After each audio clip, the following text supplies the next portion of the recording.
Ladies and gentlemen, I think it's officially over. The New York Giants, they're not eliminated from the playoffs, but I think you kind of feel that the season is over officially.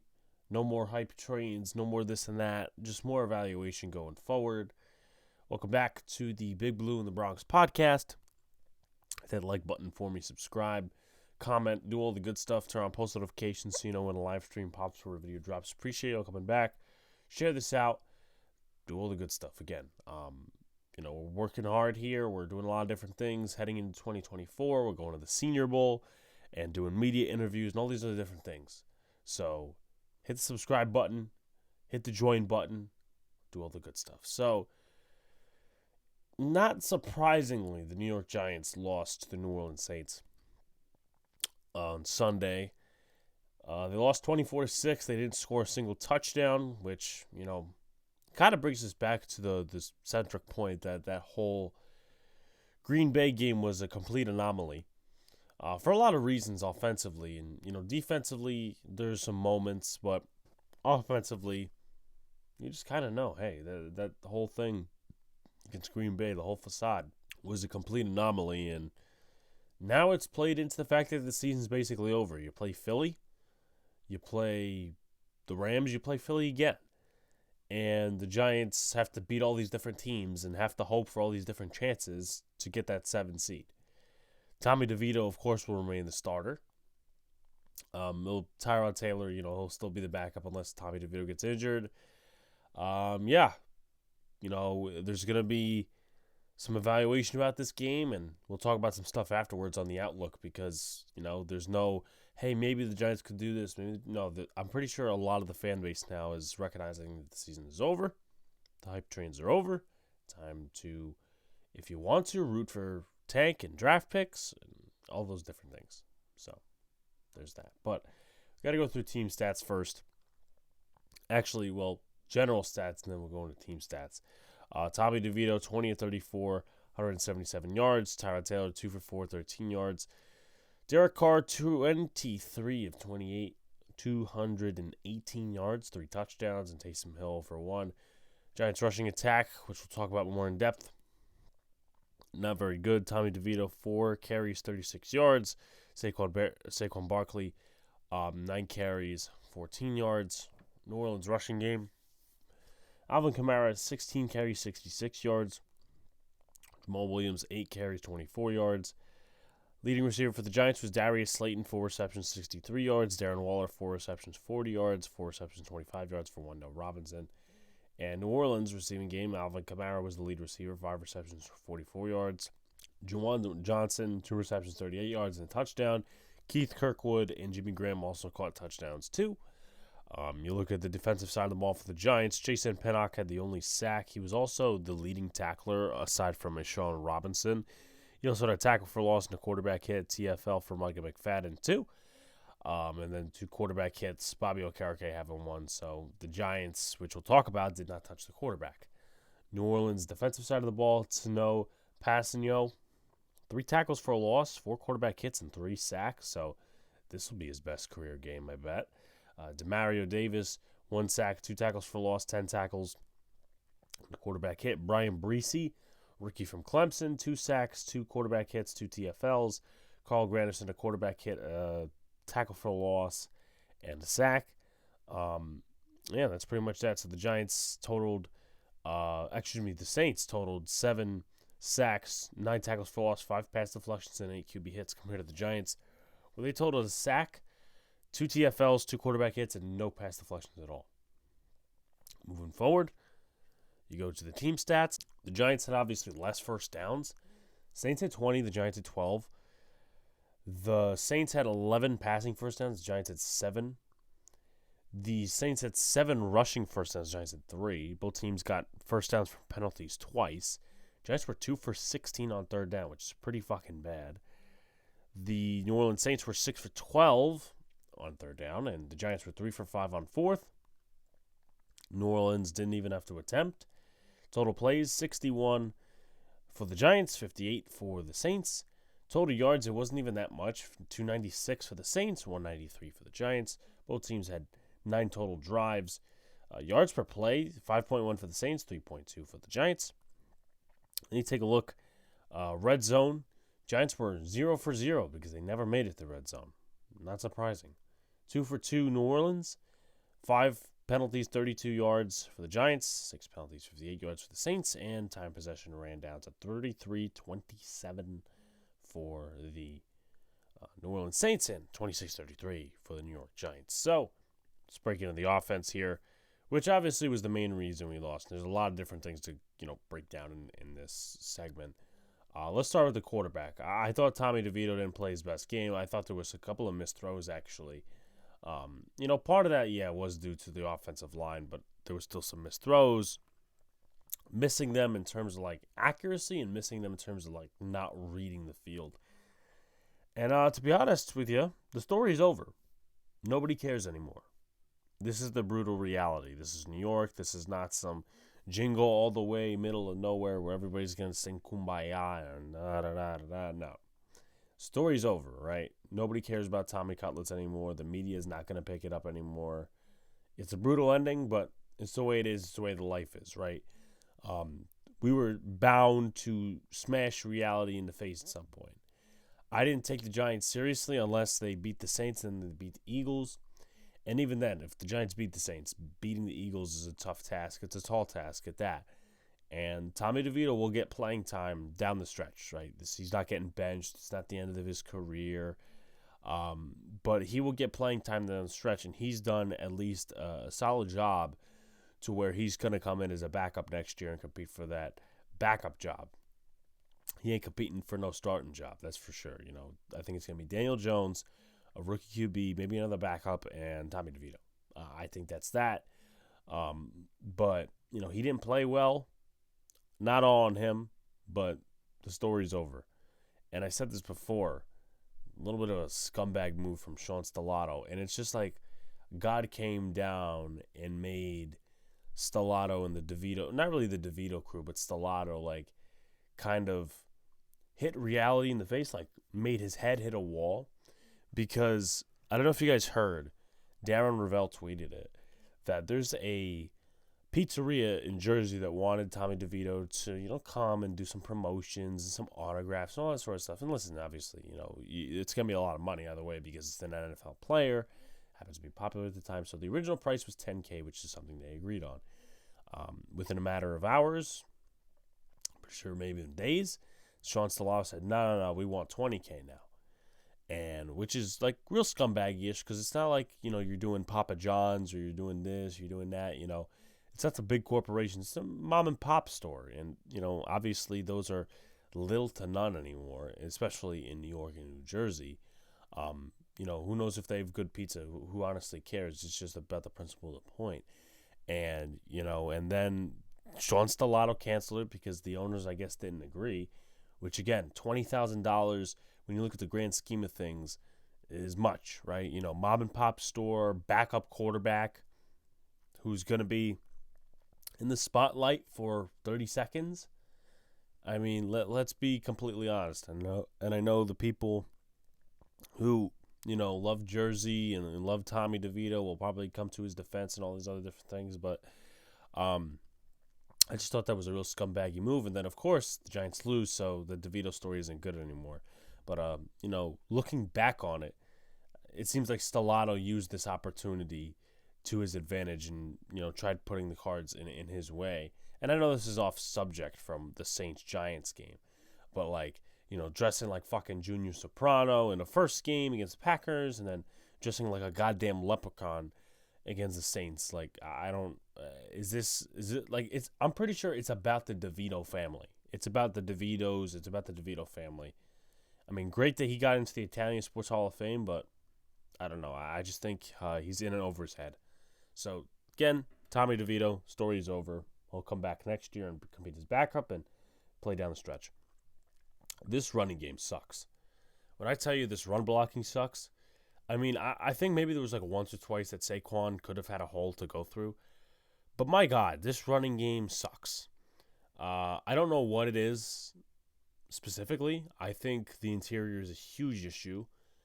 It's been so many weeks and this O-line has been able to gel. they've had since the Raiders game. So we've got the Raiders game, we got the Cowboys game, we got the Commandos game, we got the Pats game, we got the Packers game.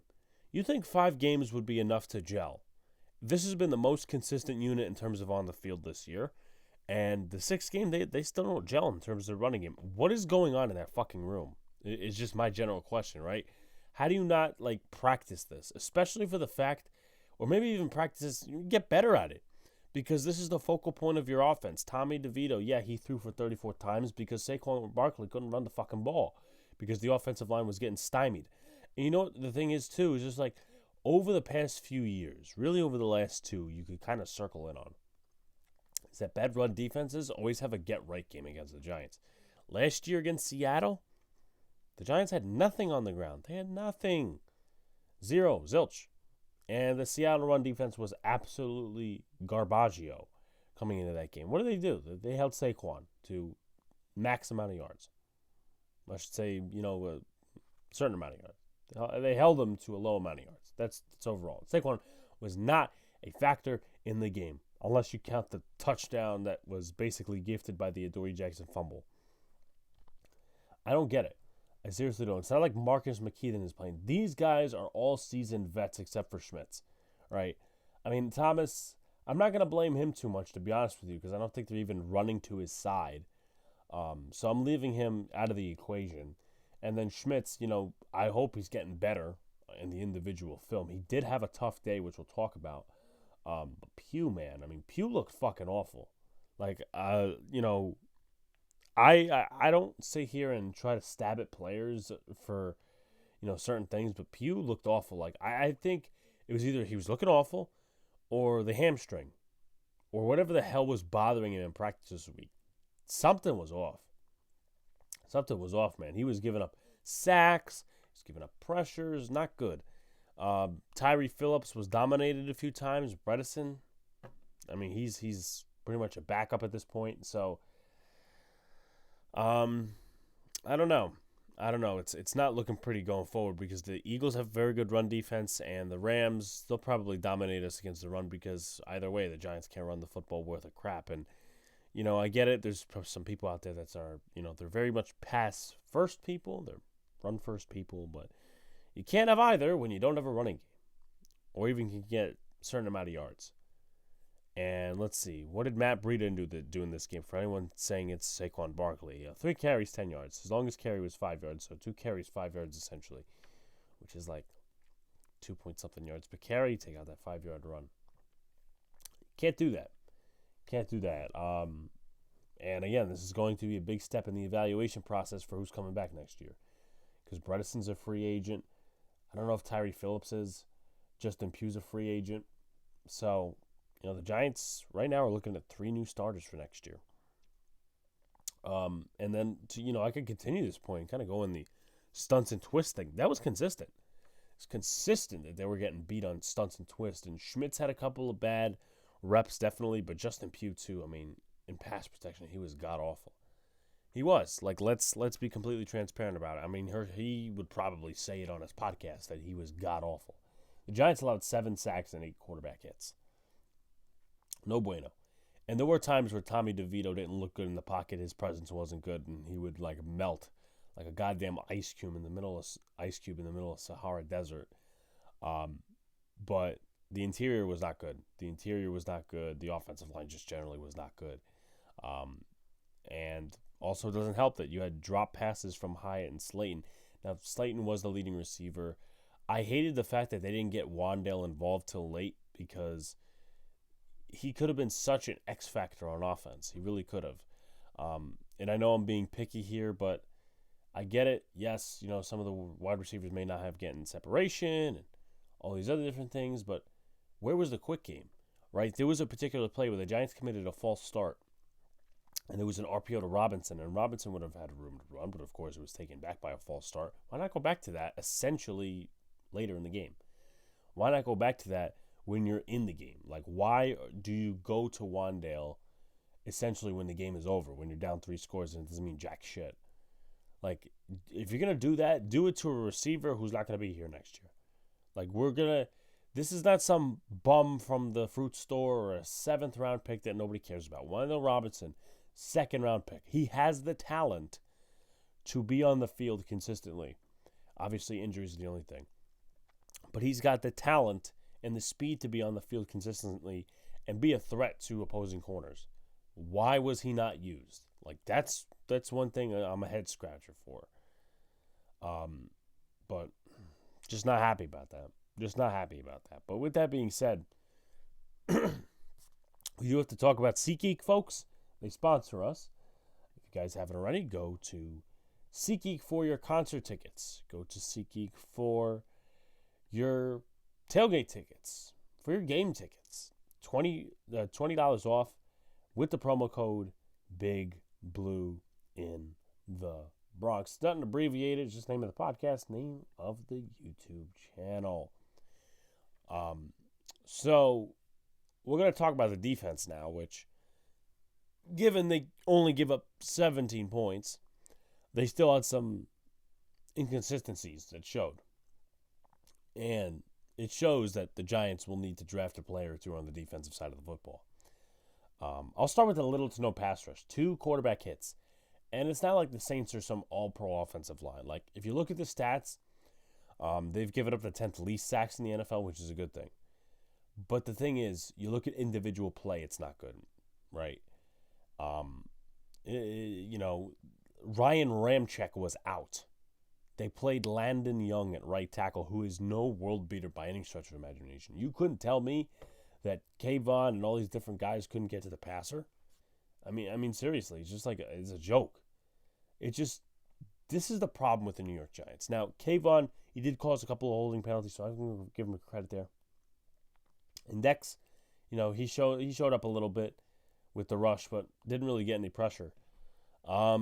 This is a problem with the Giants. They don't have a consistent mentality of showing up against big teams. Now, the Saints aren't no big team. They're not big team at all, right? They're not the Eagles. They're not the Cowboys. They're not the Niners. No. They're not those teams. But that's a problem that they're not those teams, and you're not showing up. Like, I would have been, very happy had they got a couple of sacks and the pressures. Because, like, hey, listen, you got back there and did your job and all these different things, but that's in a parallel universe. The Giants did not get to Derek Carr at all, which I'm very pissed about. You look at different things for evaluation down the stretch. I mean, again, Andres Pete, he's not that good. Eric McCoy, solid center. Cesar Ruiz, not great. Jeff Macalino told us that. Forget who the left guard is. James Hurst, he's average. Why can the Giants sit there and dominate the Commanders line? They could go after Bailey Zappi and all of them, but they can't get to New Orleans. I mean, it just doesn't make any sense. It really doesn't. Which, again, will be assessed in the draft. The Giants will have to get another defensive lineman or another edge rusher. Aziz. Everyone was clamoring for Aziz. Yeah, he had such a great game against Green Bay. Well, just like all the other games he played, he was quiet this game. Didn't do much of anything. Kayvon had more of an impact in the running game, in my personal opinion. Dex, again, he showed up a little bit. Other than that, I will credit one guy who's one of the lead tacklers on the team. That's A'Shawn Robinson. Raheem Nunez-Oches was getting torched out there. And it was pretty bad in the running game. But A'Shawn Robinson definitely makes a case to come back next year. And I know, you really don't want these sentimental one-year contracts, but, if they play well, kind of should bring him back another year and still draft over A'Shawn Robinson. I'm not saying start him, but, bring in another defensive lineman. Or if you want, play DJ Davidson and Jordan Riley and see, what you're getting out of them. And I think they should play more down the stretch. Like, I know Dex, was limited because of the hamstring injury. But what's the point of playing Nacho? Because, hey, we signed him this one-year contract? No, the point should go to playing Jordan Riley and DJ Davidson because you invested picks in them and that they should be part of your depth. Not saying they should play 70% of the snaps, but like 40%, 45%, next to Dex. That'd be a good idea. So, again, the Giants will have to assess part of the trenches on both sides of the football in the draft and in free agency, preferably the draft because it's more sustainable. One of my biggest problems that kind of led to one thing, led to another, the fact that the Giants played a bunch of zone coverage. I didn't really understand it. And, there's games where, like, okay, Wink did a good job, the defense didn't execute, this and the other thing. This is a game where I really don't understand Wink's game plan, right? Little to no blitzing. Now, there were times where they blitzed and they didn't get home, which, I could blame on a couple of different things. Maybe the exotic looks because, you would have, let's just say, 6 guys at the line of scrimmage looking like they're going to blitz. Number one, they look like they're going to blitz, so Derek Carr knows that. He's a smart veteran.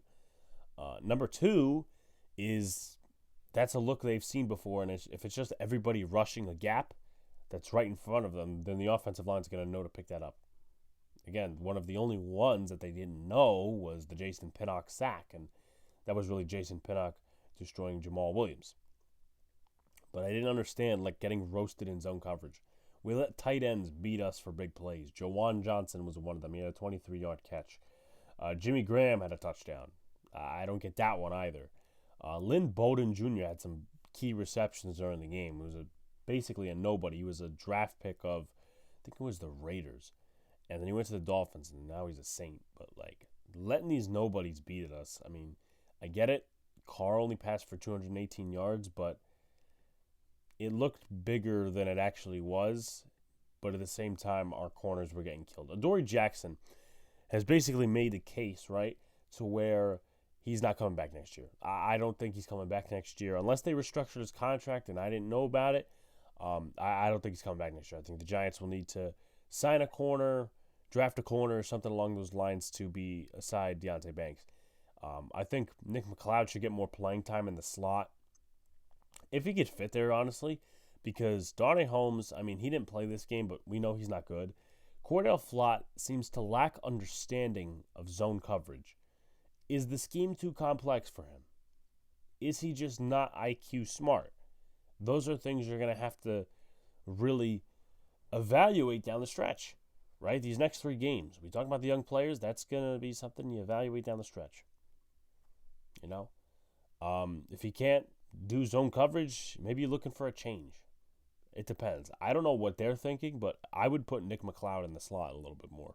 And this is not me being a fair take fan or fair weather fan or irrational fan, but it's just true. If he cannot play zone coverage, and you don't want to be sitting here subbing him out in zone coverage situations to where the other defense will be like, okay, Cordell Flott's out of the game, so they're going to play, some zone coverage.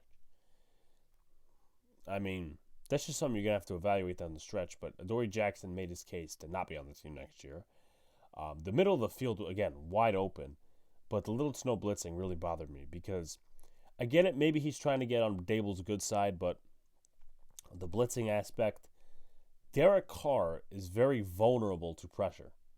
We've seen that. There were times where they got there and he would throw it away or maybe make a mystical throw or just this impossible throw. But that was only maybe once or twice in the game if it happened at all.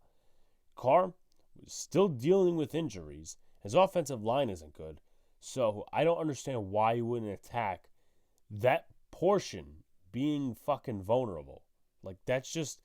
That's what pisses me off because I'm an aggressive type of guy. I look at football aggressively. I look at football and, pass happy because I think that's aggressive in today's league. And I look at defense aggressively in terms of blitzing. I don't like playing all this back zone coverage stuff unless you have a legitimate front four to get there. The Giants do not have a legitimate front four. Sorry, that's just facts. The Giants do not have a legitimate front four to get there. Kayvon and Dex. That's it. Aziz is garbage. The other guys can't get to the passer consistently or they're on defenders. But even then, the situation. Why are you not blitzing? Why? So, anyway, that's for the defense. I mean, tight ends killing us for big plays. Didn't like that. Corners getting roasted in zone coverage. I don't know. Kind of didn't understand that. But we're going to go to snap counts now, which Dan Duggan usually has and Shout out to him, Giants Beat Media. Um, there's a couple of interesting ones. But also, since I just found this out, the Giants hosted a couple of people for a visit. Wide receiver Michael Jefferson, who actually was in the pre-draft process, but I believe he tore his ACL or something happened in an accident to where he was not signed by any team. Thomas Graham, who's solid. I would actually take him. I believe he's a former Bears draft pick. I would take him. Solid corner. Jordan Roos and cornerback Chris Jackson. So, offense and defensive snap counts. 100% for Andrew Thomas. Basically, the entire offensive line. Bredesen, Schmitz, Pugh, Phillips, Thomas. 95% for Darius Slayton. 94% for Tommy DeVito, which was because of that penalty stuff.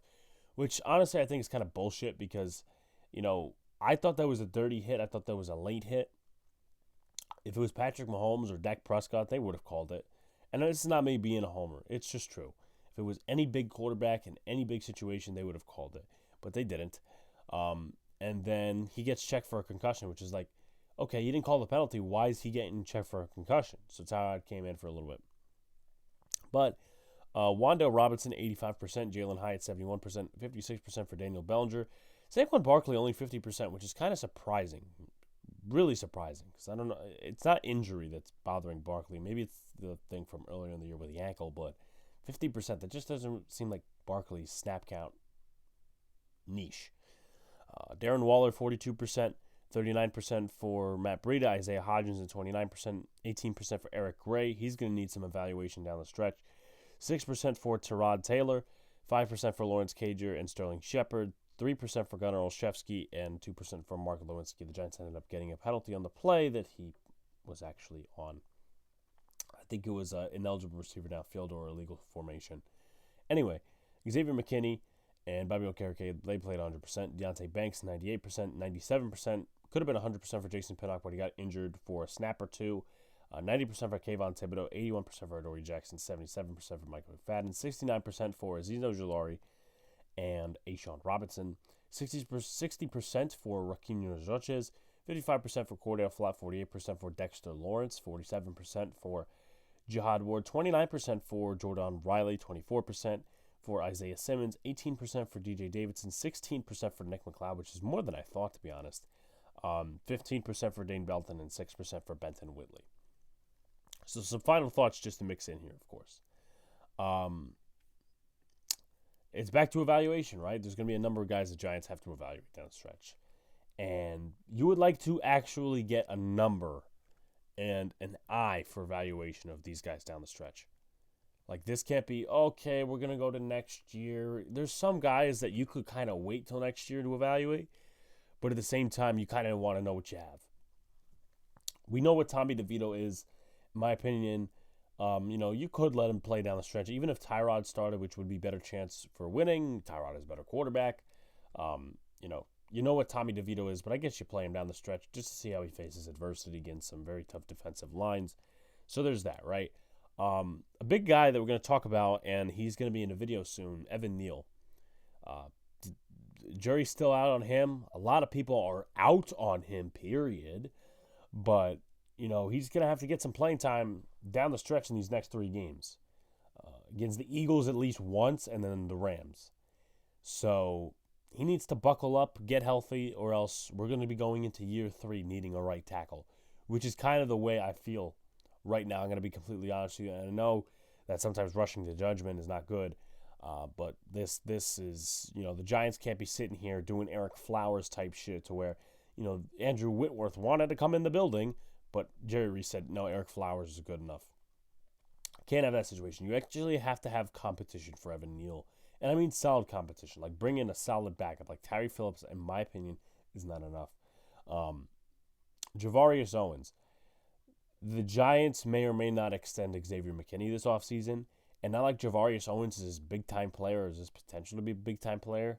Probably a special teamer and a backup safety. But you kind of want to see him on the field because let's just say they don't re-sign Xavier McKinney. Dane Belton, Jason Pinnock, and said safety are the starting 3 safeties. And one of them gets hurt. Javarius Owens is thrown in the game, doesn't know what the fuck to do. Javarius Owens, I'm looking for him to be in snaps down the stretch. He should be, at least. I don't think he will be, but he should be. Dane Belton. This one's bigger than Javarius Owens because, let's see, how many snaps did Dane Belton play? He played a total of 15% of the snaps, which is 9 snaps. Again, if Xavier McKinney goes into free agency and Jason Pinnock is the only safety left, aside from Javarius Owens, and they cut Bob McCain, Dane Belton will have to see some playing time. And I get it, he's a 4th-round developmental pick, but you got to see what you have. You really have to see what you have in these next few games. Because if you go into year 3 with Dane Belton and, hey, he's a 4th-round pick, like 4th round, I just don't think there's an excuse to say, this guy is just a developmental guy and this and the other thing. Like, the Giants drafted Dane Belton with a plan. It seems like that plan hasn't gone to, fruition yet. Because, 4th-round pick I see as still a valuable player, as someone who can impact the game, right? And even 5th round, Micah McFadden, he's turned into a solid 5th-round pick. Starter on the defense, no less. And obviously, Okereke being next to him is good, but we need to see something out of Dane Belton, in my opinion. Or else it's just going to be a role player. And this is even lesser role player than Julian Love, because Belton technically, along with Jason Pinnock, is a replacement for Julian Love. And Pinnock's played more, and credit to him because, he's played really well and he deserves his role. But Belton, I don't know. We got to see. Jordan Riley and DJ Davidson. Davidson, in my opinion, is more of you need to see him. Riley, too. And I like the way that they've been including them in snaps. Really haven't declared Riley or Davidson inactive. Both have been playing minimal. Jordan Riley more than Davidson, which I kind of get, to be honest with you, because I think Riley has a little bit more potential, especially what you saw in the preseason. You didn't really see that in the first year of DJ Davidson, even in the preseason, to where he's tackling guys and stuff in the run. You see that more potential-wise out of Jordan Riley, which is a 7th-round pick, and nobody's going to sit here and say, oh, that's a bad draft pick, DJ Davidson. DJ Davidson's meant to be a backup, but you do want to see what you have in your quality depth players behind Dexter Lawrence, because it's been, how many years the Giants haven't had quality D-line depth. Nacho's not coming back next year. Ashawn Robinson, he could come back, but you don't want to rely on it. And the Giants, in my opinion, should bring in another defensive lineman, maybe a 3rd, 4th-round pick, just to be next to Dexter Lawrence and have defenses fear somebody in the running game, or, apply some pressure in the passing game too, alongside an edge rusher, but that's a totally different story.